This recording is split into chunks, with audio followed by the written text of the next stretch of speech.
Hi అందరికీ friends. Welcome back to YouTube channel. నేను జీరా rice చేస్తా ఉన్నాను. కాంబినేషన్ కలకాయ పచ్చడి. చూడండి నేను ఒక కుక్కర్ పెట్టుకుని కుక్కర్‌లో వచ్చేసి ఆయిల్ కాదు ఇది వచ్చి నెయ్యేసుకున్నాను. నెయ్యేసుకొని తర్వాత ద్రాక్ష, గోడంబి, ఇలాచి, బిర్యానీ ఆకు, సోంపు, మళ్ళా కొత్తిమీరి, పచ్చిమిరపకాయలు, జీరా 2 స్పూన్‌లేసుకున్నాను. సాల్ట్ ఏసుకున్నాను.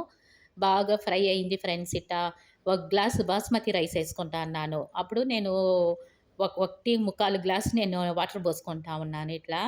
అది కొంచెం ఉడుకయినాక నేను బాస్మతి రైస్ వచ్చేసి కుక్కర్‌లో ఏసుకుంటా ఉన్నాను. 3 విజిలయితే ఉడికేస్తది ఫ్రెండ్స్. నెక్స్ట్ వచ్చేసి కలకాయ చట్నీ చేస్తా అన్నాను. పల్లీల చట్నీ అంటారు కదా!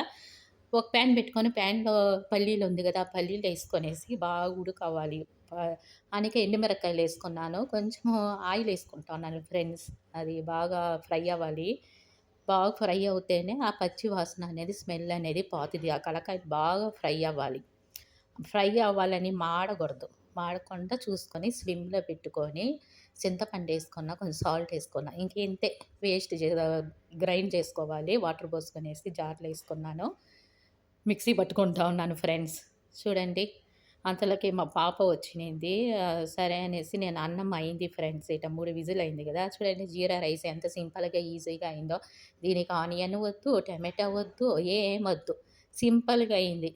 చట్నీ చేసినాను గదా! తలకాయ పచ్చడి దాని కాంబినేషన్ అయితే భలే ఉంటది చూడండి అట్లా వచ్చింది.